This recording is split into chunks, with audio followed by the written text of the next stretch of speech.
Everyone, हमारे YouTube channel विद्या success classes के माध्यम से आप जुड़ चुके हैं विशाल वर्मा के साथ। तो आइए हम देखते हैं, आज हम पढ़ने वाले हैं कि गणित रहेगा हमारा सब्जेक्ट और वास्तविक संख्या हम देख रहे थे। आज भाग 3 करने वाले हैं, मतलब कि यह तीसरी वीडियो है।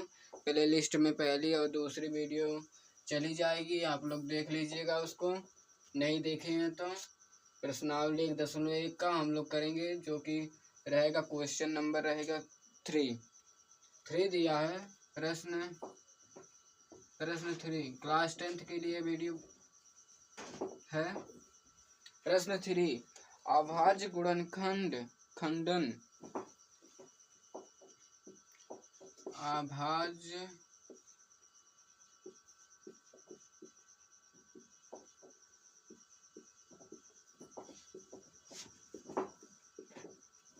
अभाज्य गुणनखंडन विधि द्वारा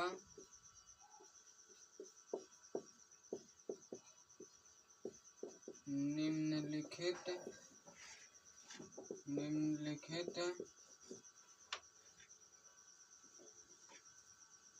पूर्णांकों के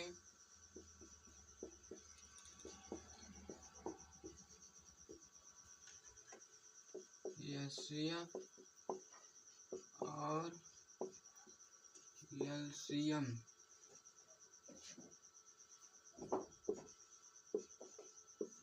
ज्ञात कीजिए। तो आइए देखते हैं। अब हम पहला क्वेश्चन जो कि हमारे पास है, पहला क्वेश्चन देखेंगे। पहला क्वेश्चन है हमारे पास 12, 15, 21 और 21। अब हम इसका HCF और LCM निकालेंगे। पहले हम लिखेंगे 12 का अभाज्य गुणनखंड,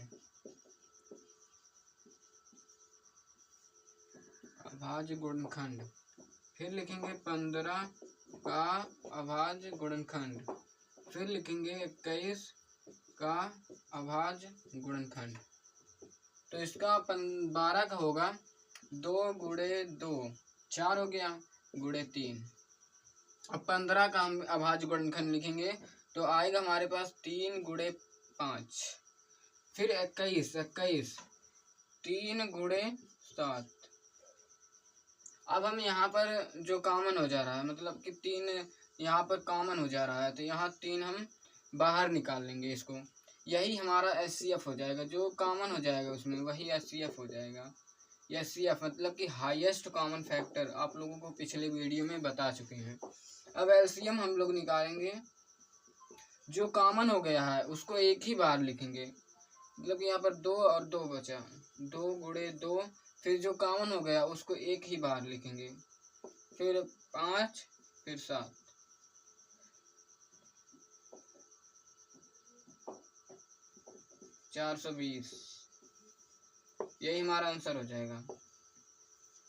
अब हम देखते हैं आगे जो कि हमारे पास रहेगा।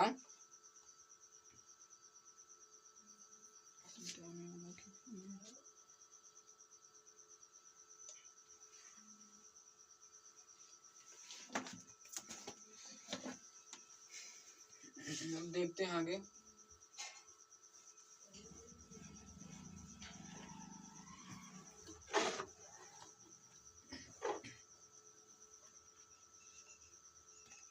दूसरा क्वेश्चन है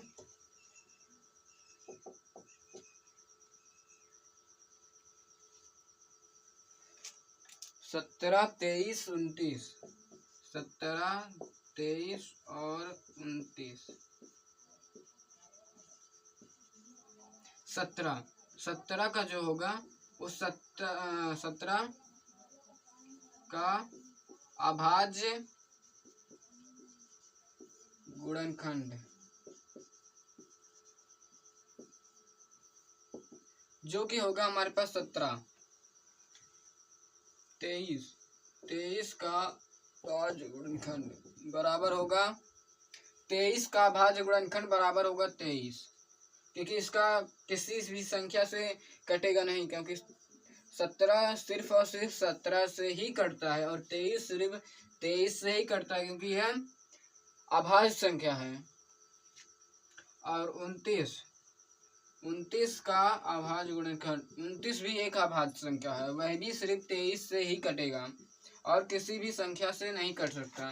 तो हम यहाँ पर गुणे 1 से कर सकते हैं, क्योंकि 1 से कोई मतलब, फिर हम यहाँ पर एक कॉमन कर लेंगे, तो यहाँ पर आएगा एचसीएफ यहाँ पर आएगा 1, जिसका एचसीएफ 1 आता है, मतलब कि यह एक सह अभाज्य संख्या है।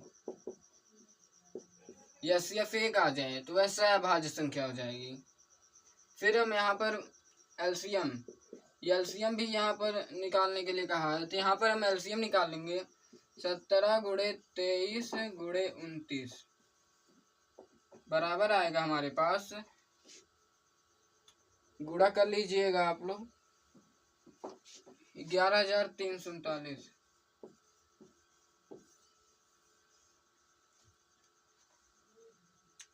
अब हम तीसरा देखेंगे।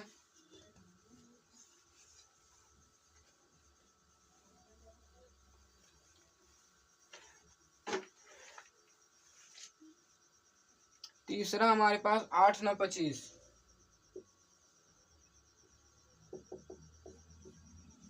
8 9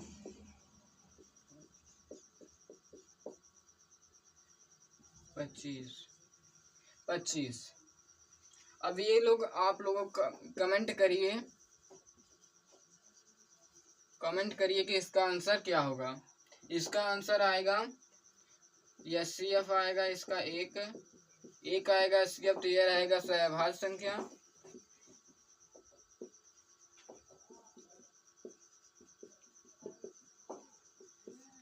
सहभाज्य संख्या और इसका एलसीएम रहेगा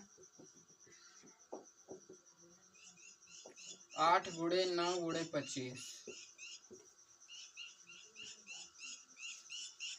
अब हम देखते हैं नेक्स्ट क्वेश्चन, जो कि चौथा है। चौथा क्वेश्चन है, वीडियो अगर पसंद आ रही होगी तो लाइक कर दीजिएगा, आप लोग सब्सक्राइब कर दीजिएगा, हमारा चैनल शेयर कर दीजिएगा। फिर आइए देखते हैं अब हम लोग चौथा क्वेश्चन, प्रश्न 4 जो है वह है एचसीएफ ब्रैकेट में दिया है 306 और 657,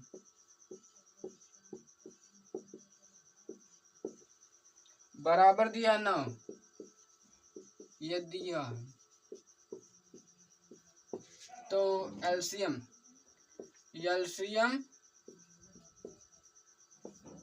306 657 ज्ञात कीजिए।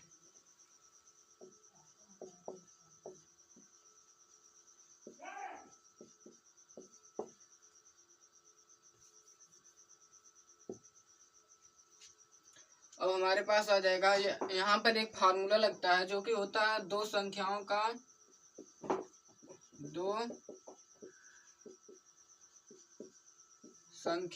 का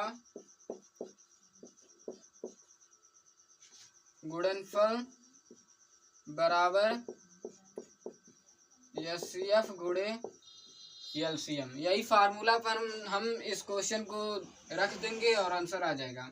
तो यहाँ पर हमारी जो दो संख्या है, मतलब उसका गुणा करना है, गुणनफल। तो यहाँ पर हम 306 गुणे 657 करेंगे, और हमारे पास एचसीएफ जो कि दिया है 9, तो हम यहाँ पर 9 लिखेंगे, 9 गुणे एलसीएम। फिर हम यहाँ पर एलसीएम लिखेंगे, एलसीएम बराबर 306 गुणे 657 बटा 9। फिर हम काटेंगे इसको, तो आएगा हमारे पास, 3 से काटते हैं, 3 एकम 3, 3 दूनी 6, फिर 3 से काटेंगे तो कट जाएगा, 3 त्रिका 9, फिर 3 चौको 12। तो हमारे पास एलसीएम आएगा, एलसीएम आएगा 34 गुणे 657। तो हम गुणा कर लेते हैं, 657 गुणे 34, 7 चौको 28, 2 बचेगा, 20 2 22, 5 चौको 20, 2 22, 2 बचेगा, 6 चौको 24, 2 26। फिर यहाँ पर 0 लिख देंगे। फिर 7 21, 2 बचेगा, 5 15, 15 2 17, 1 बचेगा, 6 18 19। यहाँ पर 8 3, 7 6 13, 1 हासिल, 11 1 12 2। मतलब कि आएगा हमारे पास एलसीएम 22,338। यही हमारा आंसर हो जाएगा। अब देखते हैं हम लोग अगला क्वेश्चन। अगला क्वेश्चन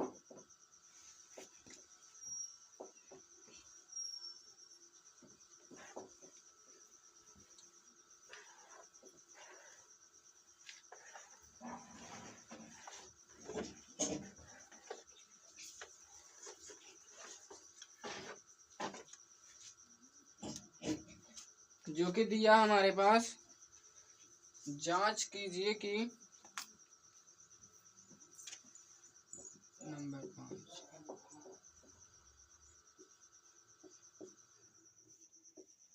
जांच कीजिए कि क्या किसी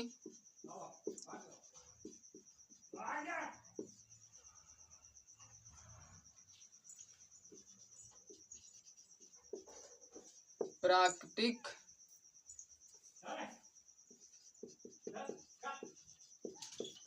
संख्या n के लिए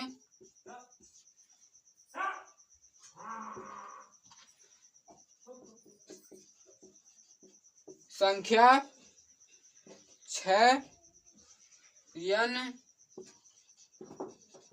अंक 0 पर समाप्त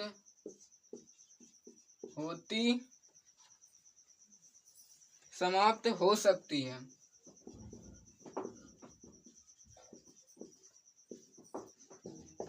जैसे कि यह जांच कीजिए कहा है कि जांच कीजिए कि क्या किसी प्राकृतिक संख्या n के लिए संख्या 6 n अंक 0 पर समाप्त हो सकती है।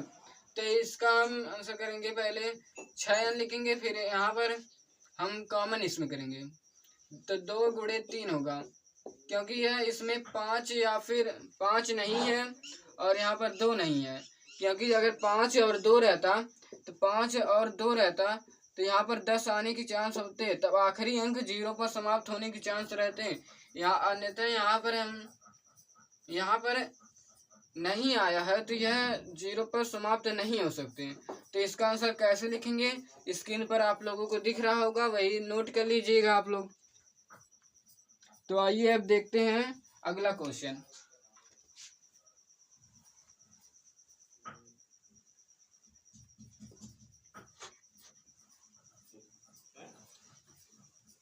अब देखते हैं अगला क्वेश्चन, जो कि है हमारे पास प्रश्न 6। व्याख्या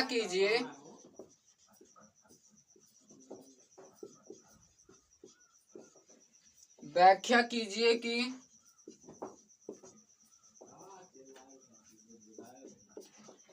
7 गुणे 11 गुणे 13 प्लस 13 और 7 गुणे 6 गुणे 5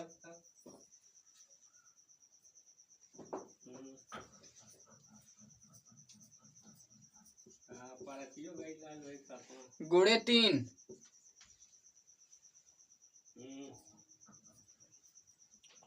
गुणे 1 प्लस 5 भाज्य संख्याएं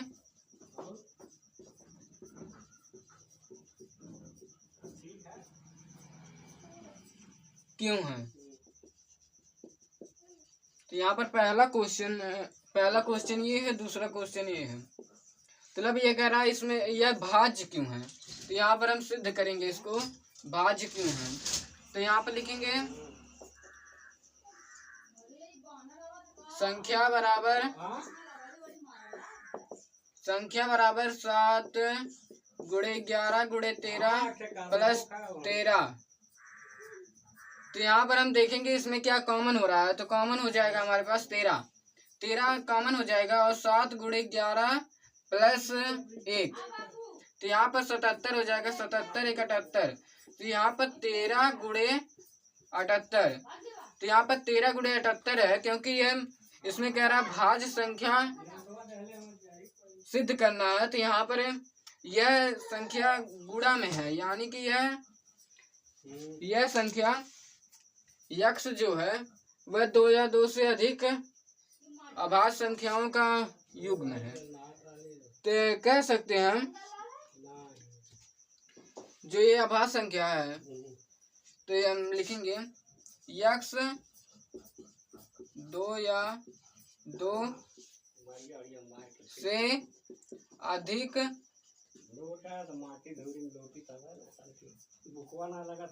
अभाज्य संख्याओं का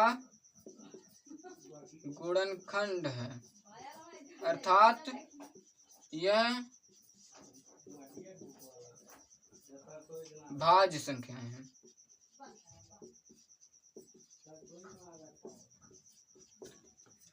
ऐसे हम लिख देंगे। फिर दूसरा जो होगा क्वेश्चन यहीं पर दिया है। 7 गुणे 6 गुणे 5 गुणे 4 गुणे 3 गुणे 1 प्लस 5। तो यहाँ पर हमारे पास 5 कॉमन हो जाएगा। 5 कॉमन हो जाएगा। 7 गुणे 6 गुणे 4 गुणे 3 गुणे 1 प्लस 1।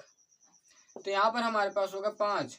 7 6 42, 42 गुणे 12, 12 2 24, 2 हासिल बचेगा, 12 चौको 48, 48 2 50। तो हमारे पास 50 हो जाएगा। 504 एक यहाँ पर है 505, जो कि यहाँ पर भी यक्ष जो है, मतलब इसको यक्ष मान लेते हैं, इसको भी यक्ष, संख्या यक्ष। तो यक्ष जो है 2 या 2 से अधिक अभाज्य संख्याओं का गुणनफल है, यहाँ पर गुणा हो जा रहा है। तो यहाँ पर यह संख्या भाज्य संख्या होगी। तो यही हम लोगों को सिद्ध करना था। अब देखते हैं अगला क्वेश्चन।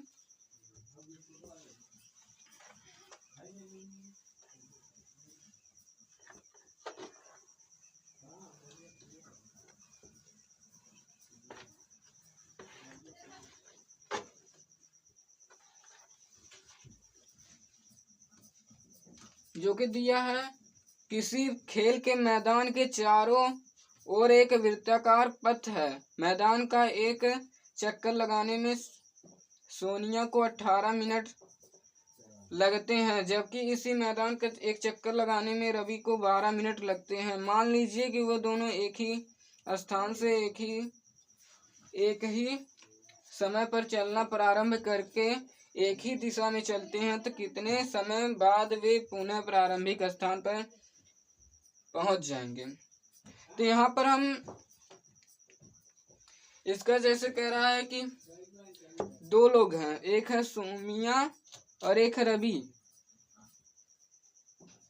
सोनिया और रवि एक ही दिशा में जाएंगे। तो एक है 18 मिनट बाद और एक 12 मिनट बाद पहुंच जाते हैं। जैसे यहाँ पर एक बिंदु है, स्थान है, जो कि जो सोमिया है, सोमिया 18 मिनट में, सोमिया है यह 18 मिनट में यहाँ पर पहुंचती है, और जो रवि है वो 12 मिनट में पहुंचता है। एक ही स्थान से चले तो वह कितना मिनट में पहुंच जाएंगे वहां पर।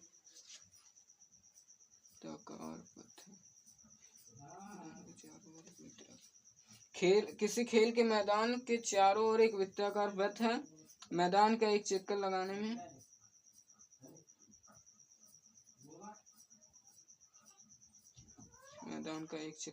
में भारत एक ही देशों में चले। यहाँ पर एक वृत्त है, तो यहाँ पर एक वृत्त जो कि सोनिया एक चक्कर में 18 मिनट लगाती है और यह 12 मिनट में लगाते हैं। अगर दोनों एक ही साथ चलें तो वह कब प्रारंभिक स्थान पहुँच जाएंगे, मतलब कि वह बड़ी संख्या ज्ञात कर लीजिए कि दोनों एक ही स्थान पर पहुँच जाएं। तो उसके लिए हम लोगों को एलसीएम ज्ञात करना होगा, मतलब कि हम एलसीएम ज्ञात करेंगे 12 व 18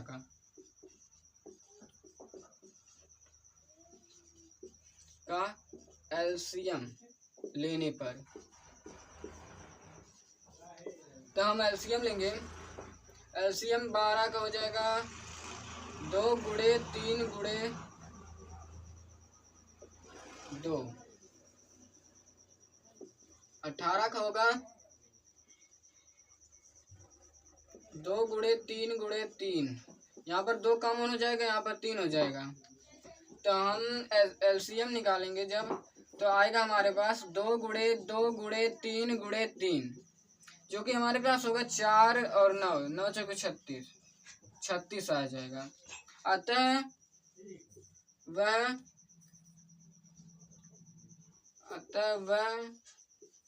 पुनः 36 मिनट में प्रारंभिक स्थान पर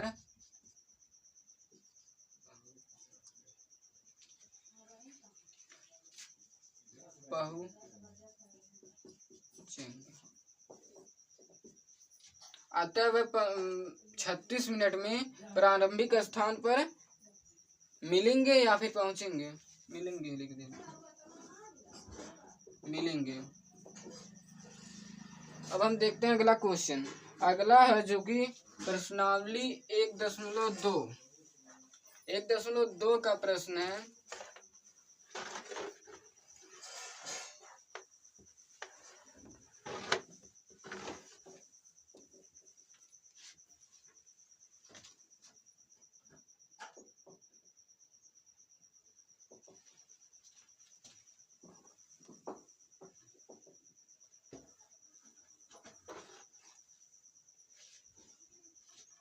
वीडियो पसंद आई होगी तो लाइक कर दीजिएगा, शेयर कर दीजिएगा और सब्सक्राइब कर दीजिएगा। हमारे चैनल को ज़्यादा से ज़्यादा शेयर कर दीजिएगा ताकि सभी लोग सब्सक्राइब करके रख लें।